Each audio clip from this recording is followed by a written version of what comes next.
La competitividad, que es muy alta, del sector primario español en los últimos años, ha significado que ha habido una reducción del número de explotaciones, como es estadísticamente observable, al tiempo que un incremento del volumen y la dimensión de las mismas, lo cual ha disminuido en términos netos el empleo, como decía, y el número de explotaciones, pero ha permitido sobrevivir a una parte del sistema y que ha logrado y está en umbrales de rentabilidad. Por abajo nos encontramos con sectores donde la agricultura y la ganadería es de facto una ocupación parcial, es decir, donde gran parte de las rentas no se obtienen de la misma, sino de otras fuentes de renta, razón por la cual esta agricultura y ganadería puede sobrevivir porque no está sometida, aunque esté lógicamente condicionada por los avatares del mercado, al menos en cuanto a la obtención de las rentas personales. Y después está lo que yo denomino la inmensa clase media de la agricultura española y ganadería española, que es el motivo de mi preocupación desde siempre y particularmente desde que asumí hace más de año y medio este ministerio, que es aquel sector de agricultura familiar y profesional que nos encontramos en todas las comunidades autónomas de España, en todos los territorios de España y en prácticamente todos los sectores. Agricultura familiar y profesional, que es la que está en estos momentos con una gran dificultad desde el punto de vista de la situación de los precios, de su volatilidad, de su nivel, y es la que debe ser apoyada, entiendo, en ese reequilibrio de la cadena agroalimentaria, como en lo que diré después en relación con la política agrícola común para el periodo 2021-2027. De hecho, si ustedes analizan los datos de cuál es la renta media en el sector agrario comparada con la renta media de los sectores no agrarios, o sea, del sector primario con los sectores no primarios, industria y servicios, verán ustedes que la renta media se sitúa en el 71,5%, es decir, como media es muy inferior. Pero si deducimos de ahí lo que supone la PAC, es decir, un apoyo medio de aproximadamente un 30%, nos situaríamos en el 48%, es decir, que la renta media estaría prácticamente en la mitad de lo que está en la industria o en los servicios comparada con el sector primario. Este para mí es un elemento muy importante que no solo justifica la política agrícola común, en tanto que contrato social del conjunto de la sociedad con el sector primario, justifica también las actuaciones que el Gobierno de España y yo mismo como ministro estamos llevando a cabo en función de ese reequilibrio. Y una observación final sobre el tema de la cadena, para que mis palabras queden claras, y yo creo que lo tienen ustedes, yo al menos intento ser también riguroso con ellas. Creo, esta misma mañana me reúno dentro de un rato con la industria, con la gran Federación de Industrias de Alimentación y Bebidas.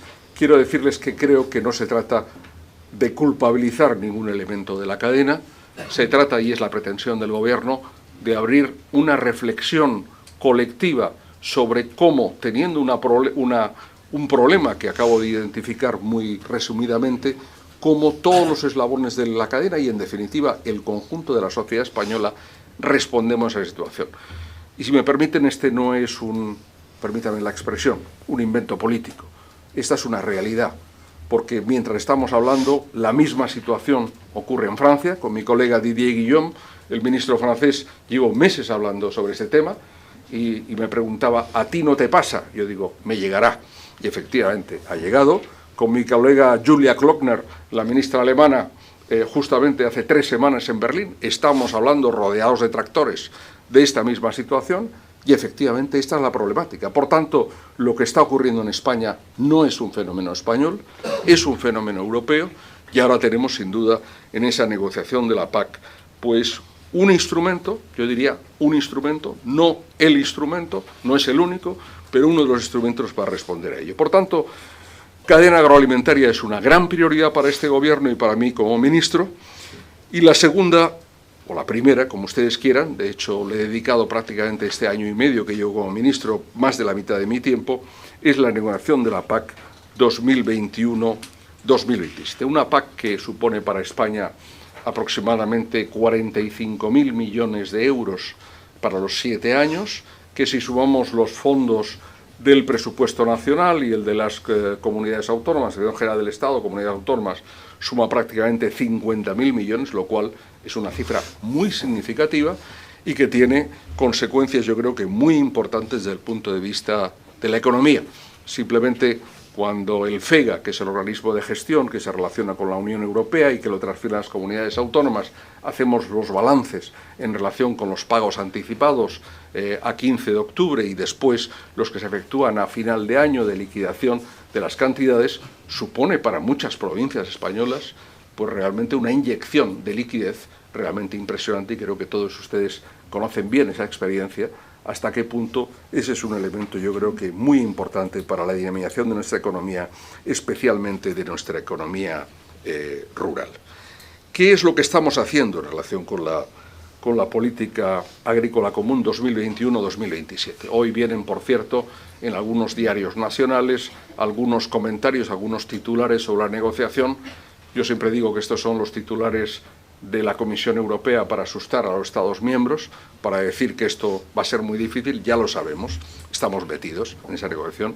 Unas perspectivas financieras, discutir el presupuesto europeo de 7 años no es una tarea fácil.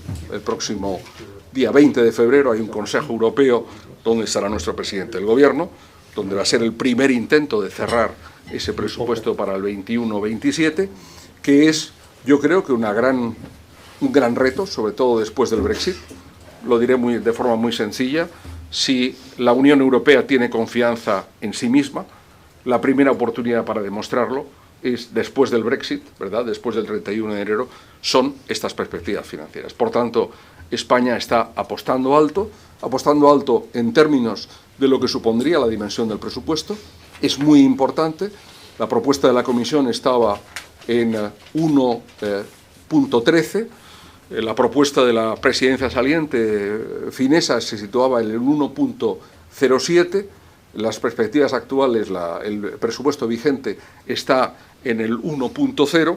Yo creo que sería necesaria una cifra global de presupuesto suficientemente ambiciosa para responder al conjunto de los retos que tiene la Unión Europea, evidentemente los de la política agrícola común, los de los fondos estructurales, pero también de las nuevas políticas y de las viejas políticas, por ejemplo, la que antes he mencionado, I+D+I, las políticas migratorias o el desarrollo de la industria europea de la defensa u otros elementos que evidentemente merecen apoyo, por no citar temas clásicos de éxito y que deben continuar siéndolo con programas como, por ejemplo, Erasmus o programas de intercambio en materia de intercambio de profesores.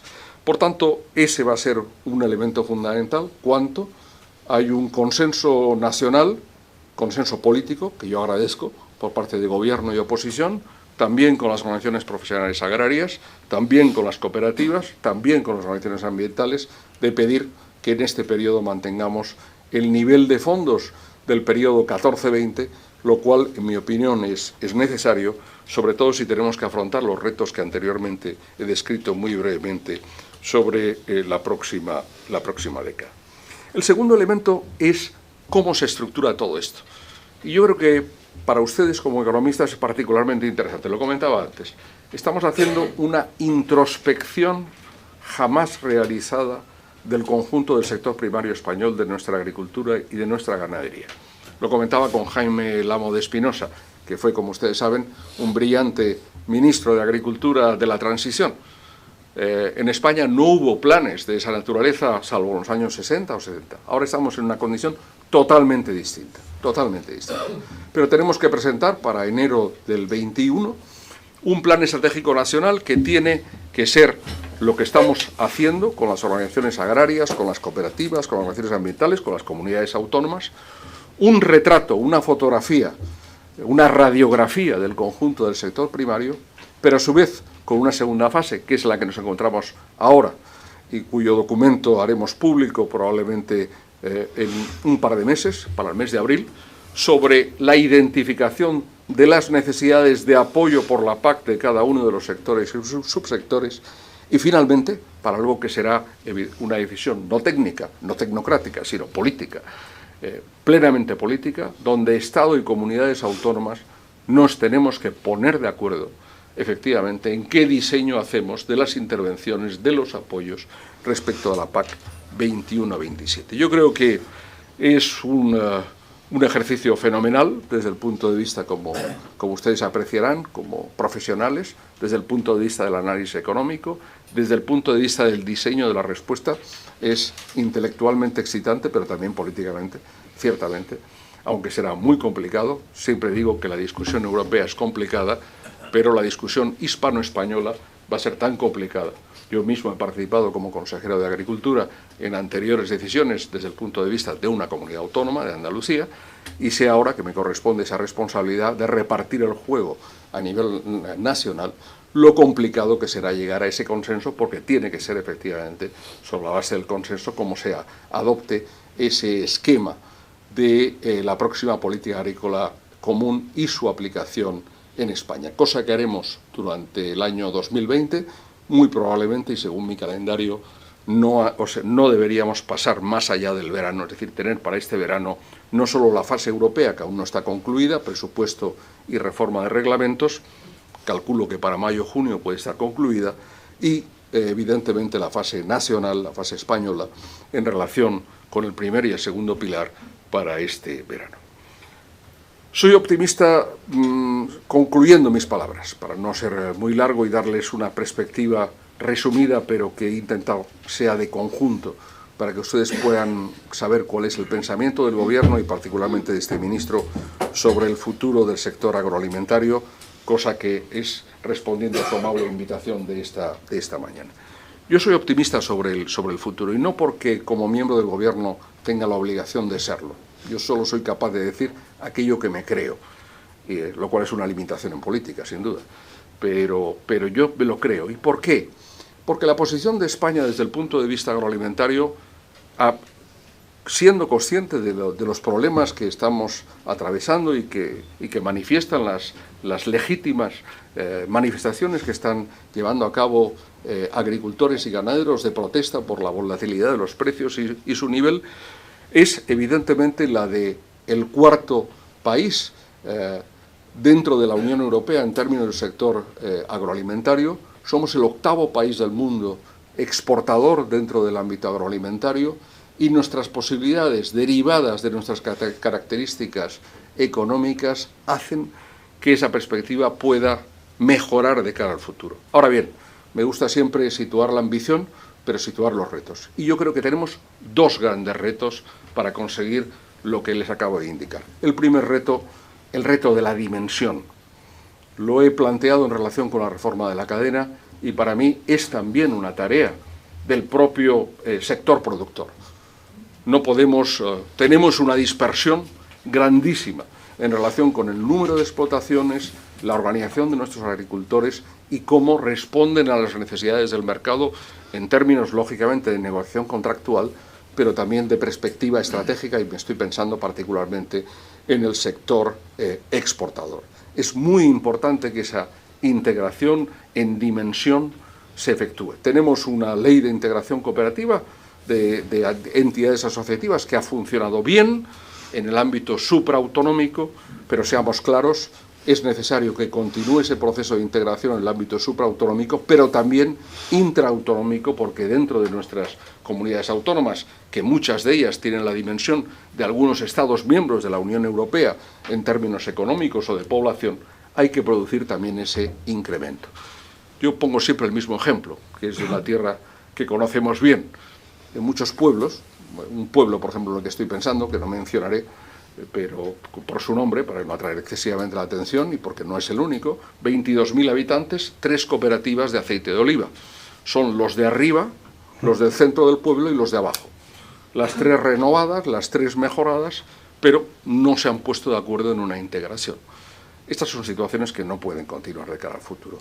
Desde el punto de vista del sector cooperativo, no tenemos ninguna cooperativa española entre las 50 primeras de Europa, siendo, como digo, uno de los 4 primeros países de la Unión Europea. No es normal que eso así ocurra. Desde el punto de vista de las organizaciones de productores, que en algunos sectores son fundamentales, donde debe producirse una mayor integración, y algo muy importante para mí, las interprofesiones, que son un instrumento que nos da la Unión Europea de integración vertical y donde podemos, desde el punto de vista del trabajo, avanzar mucho más. Hay interprofesionales que funcionan muy bien, por ejemplo la de aceite de oliva o la del vino. Hay otras que están dormitando, que tengo en la cabeza, y algunas que no existen. Por ejemplo, en el sector de frutas y hortalizas, donde este mismo jueves me reúno con ellos y les voy de una vez más a reiterar esa necesidad. Por tanto, dimensión, capacidad competitiva en un mercado cada vez más abierto y teniendo en cuenta que los acuerdos suscritos por la Unión Europea con países terceros, los más recientes, véase Canadá, Japón, nos plantean retos competitivos, pero también inmensas oportunidades. Vean ustedes, por ejemplo, los saldos netos de los últimos 2 años en la aplicación del acuerdo con Canadá, con CETA, desde el punto de vista del crecimiento de las exportaciones de España. Segundo gran reto, I+D+I. España es un país avanzado, un país que está en renta per cápita entre los 12 primeros del mundo. No podemos tener ni la ambición ni el diseño, y vale todo esto para ese tema del que tanto se habla en los últimos días del salario mínimo, en situar nuestra capacidad competitiva sobre elementos que no sean los de un país con la perspectiva estratégica y con la visión de España. Por tanto, es bien claro, I+D+I es un elemento estructural fundamental. Lo hemos visto antes en relación con el crecimiento de las necesidades alimentarias del mundo en los próximos 30 años. Está claro que FAO indica claramente, desde el punto de vista de utilización de los recursos naturales, que esa es una perspectiva que tenemos que desarrollar mucho más. Y yo creo que España está en buenas condiciones para hacerlo. Por tanto, no se trata tanto que también de producir más en cantidad, sino de conseguir valorizar para conseguir, evidentemente, que nuestros productores y nuestra industria obtengan mejor rendimiento por todo ello. Y ello, y ahora sí que concluyo, plantea un reto que yo creo que tiene muchas dimensiones, ¿no? Tiene una dimensión económica, y lo hemos venido hablando en estos minutos, ¿no? Tiene una dimensión social, porque evidentemente esto atañe a una parte de la población, pero afecta al conjunto de la población de una forma directa o indirecta. Se ha debatido mucho si reequilibrar la cadena agroalimentaria iba a suponer un coste superior para los ciudadanos en tanto que consumidores. Mi visión es que no debería suponer ese coste. Pero es evidente que todo lo que estamos hablando tiene una repercusión social muy importante. Y tiene una dimensión territorial. Lo he dicho en un par de ocasiones durante mis palabras y quiero insistir en ello. Cuando se habla de una España interior que se está vaciando desde el punto de vista demográfico, se puede hablar de comunicaciones, se puede hablar de redes digitales, de servicios públicos, pero atención, el músculo de esa España rural es el sector primario, básicamente. Y por tanto, un sector primario vivo, potente, moderno, competitivo, es la mejor garantía de producir rentabilidad, de producir incorporación de jóvenes empresarios, de producir, lógicamente, el que consigamos ese equilibrio que es necesario. Y finalmente, si me permiten, pues soy político, pues tengo que hacer una conclusión política, y es que para que España vaya bien, y lo pretendemos del gobierno, y sin duda también ustedes lo pretenden, todos lo pretendemos, cada uno bajo nuestro punto de vista, que es perfectamente legítimo, creo que para que España vaya bien, a nuestro sector primario, a nuestro sector agroalimentario, le tiene que ir bien, porque es una parte fundamental de nuestra economía, porque es parte de nuestra seña de identidad, y porque es no un sector atrasado, un sector que mira hacia el pasado, sino por el contrario, un sector que mira hacia el futuro y con unas posibilidades de innovación y de mejora realmente extraordinarias. Yo creo que más allá de las protestas, como he subrayado antes, legítimas de los últimos días, que son también una llamada de atención, no solo económica, sino también social, desde el punto de vista del trabajo, del reconocimiento de la reputación de nuestros agricultores y ganaderos, hay una gran llamada a la unidad nacional de todos los españoles para conseguir efectivamente que nuestro país, en Europa y en el mundo, tenga una posición aún más presente y más potente que la que tiene, cuestión en la que yo mismo, como ministro y el conjunto del Gobierno, estamos empeñados. Muchas gracias por su atención y por esa amable invitación. Gracias.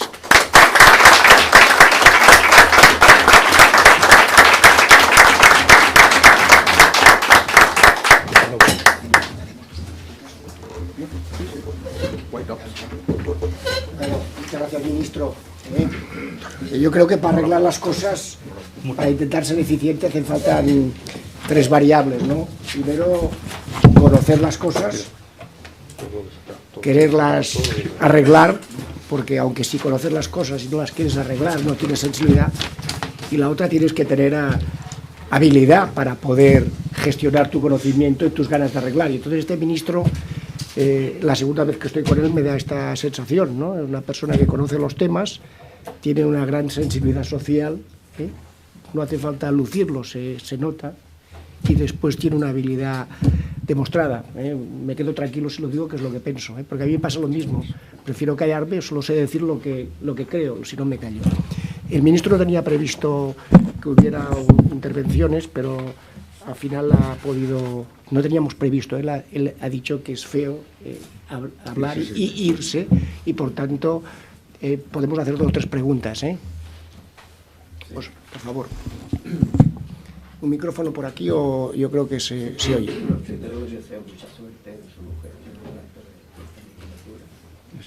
Tengo 2 cuestiones que me están saltando últimamente, que es, le está presionando la clase media agrícola y esto le va a generar unos costos, indudablemente. Ese es el problema. Sí, le está presionando, le estaba presionando a la clase media agrícola, y esto seguramente le va a reportar costes al ministerio, porque cualquier problema que se suscite entre la administración y los ciudadanos generan costes. ¿Se piensa analizar los costes de esta clase media agrícola de alguna forma suavizándolo, aunque se le pueda hacer un seguimiento? Esa es la primera pregunta. Y la segunda pregunta es, en relación con las exportaciones, no es lo mismo negociar dentro de la Unión Europea que con Johnson. Entonces, esa es otra cuestión que me inquieta. Nada más, muchas gracias.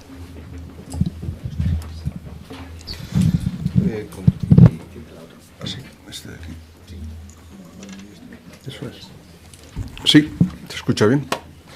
Bueno, vamos a ver, lo primero, y una disculpa a mis colaboradores de mi gabinete, el discurso que me tenían escrito era infinitamente mejor que el que yo pronunciaba, pero me he permitido la libertad de encontrarme muy a gusto con ustedes y, por tanto, pues no seguir las notas que me habían preparado, no leerlas, lo cual siempre es mucho más aburrido para ustedes y, sin duda, también para mí. Pero en relación con ello, justamente había alguna referencia a su primera pregunta. ¿Va a suponer costes para el Ministerio? Bueno, yo creo que para el Ministerio hay muchos temas que no he mencionado, que son parte de ese proceso de modernización de esa clase media de la agricultura española. Pongo, por ejemplo, el sector lácteo, que ha sido un proceso muy duro de reconversión en los últimos años, pero también de modernización. Y hay 2 elementos que me gustaría mencionar, y no lo he hecho.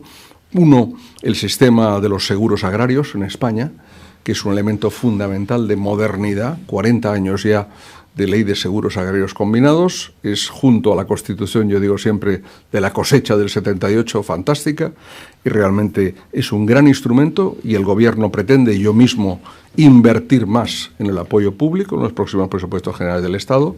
Y el segundo, lo que se refiere a la renovación de maquinaria agrícola, que tiene una pequeña dotación, 5 millones de euros, es un programa que siempre se agota y en el cual estamos reflexionando en el Ministerio cómo conseguir aumentar el número de beneficiarios, precisamente por las necesidades crecientes que tenemos en relación con este tema. Solo por mencionar 2 pequeños ejemplos que complementan su primera pregunta.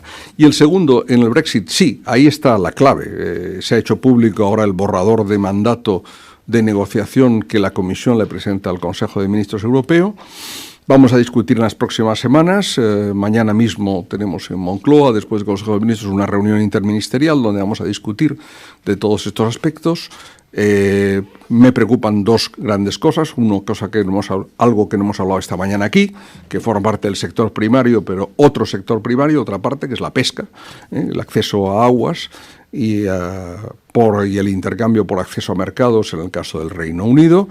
Y evidentemente lo relativo al intercambio de mercancías, de alimentos, de productos agroalimentarios, lo cual me interesa, como usted, y he entendido su pregunta, nuestra continuar vendiendo lo que vendemos en este momento en Reino Unido, que es un gran cliente, pero también proteger desde el punto de vista de los mercados internacionales, por ejemplo, las indicaciones geográficas protegidas, las indicaciones de calidad, porque esto es muy, muy importante, porque evidentemente al salir de la Unión Europea, lógicamente, pues el Reino Unido puede abandonar el acervo comunitario en esta materia. Yo recuerdo que cuando entramos en 1986 conseguimos cosas muy positivas, yo creo que para la salud de todos, como era quitar del mercado el Cyprus Cherry y el Maltese Cherry, que existían, que eran productos sucedáneos de nuestro Jerez, ¿verdad?, del Jerez español. Este no era dos ejemplos, pero había muchos más. Yo creo que esta es una parte fundamental, como la referente a los estándares desde el punto de vista de seguridad alimentaria y desde el punto de vista de la utilización de productos fitosanitarios, plaguicidas y otros. Porque, como ustedes saben, este es un gran debate que tenemos con Estados Unidos, el tema de las hormonas, y otros, el tema de los OGMs, y hay una aproximación europea que yo creo que es la que tiene el mayor estándar del mundo que deberíamos preservar. Perdón por alargarme, pero su pregunta me ha animado a ello. Gracias. Ministro, nos dicen que no podrá haber más preguntas. ¿No puede haber más preguntas? Porque usted tiene una reunión. Pues sí, si quiero hacer verdad eso de que la mejora de la cadena agroalimentaria es a través del diálogo, pues tengo que practicarlo. Y por tanto, pues continuaré con esta mañana. Muchísimas gracias de nuevo por su muy amable invitación. Y veo que aquí hay un foro muy interesado, de personas muy interesadas por este y otros temas, sin duda por la presentación del informe que se va a hacer dentro de un momento, pero les digo que, bueno, pues en el Paseo Santa Isabel, en Atocha, estoy a su disposición cuando ustedes quieran y en relación con todos los temas que como ministro del Gobierno de España puedan plantear. Muchas gracias a todos.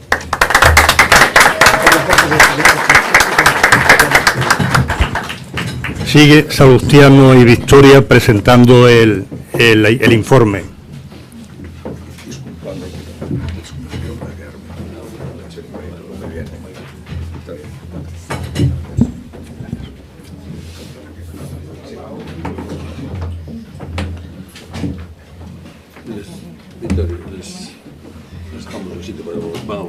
Antonio vuelve.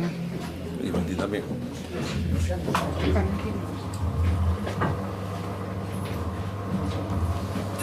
Bueno, buenos días.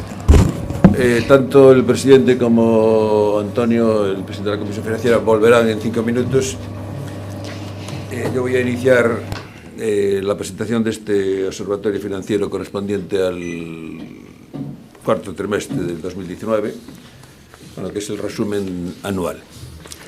Lo tienen, creo que ya se lo han facilitado a todos los asistentes, con lo cual voy a hacer unas pequeñas notas, aspectos relevantes. Continuará después Antonio y Victoria también si quiere aportar algo. Normalmente la estructura de este informe trata de completar una serie de áreas. Tenía que estar también Montserrat Casanovas, que es catedrática de la Universidad de Barcelona, pero bueno, por problemas de agenda no puede estar. Entonces, esto es un proceso de un consenso que hacemos cada cuatrimestre, cada 4 meses, pero bueno, mensualmente hacemos nuestras predicciones, es decir, ya saben ustedes, el concepto de previsión es un concepto que está en continua evolución y hay que analizarlo, siempre hay que ver tendencias, y el mundo económico pues estudia que a lo mejor los ratios económicos e indicadores que se utilizan habitualmente tienen que ser analizados y quizás ser sustituidos por otros. Pero bueno, este es el modelo que tenemos. Normalmente todas las entidades o los organismos que emiten este tipo de informes tienen este año casi siempre, ya hemos llegado a un consenso general y todos los observatorios o todos los informes económicos financieros de la situación de España y del mundo pues son bastante parecidos. O sea, hay un diagnóstico, después viene la interpretación y el análisis de las medidas a tomar con ese diagnóstico. Somos conscientes que a lo largo del año hemos cambiado varias veces no, hemos tratado de de consensuar el crecimiento del PIB,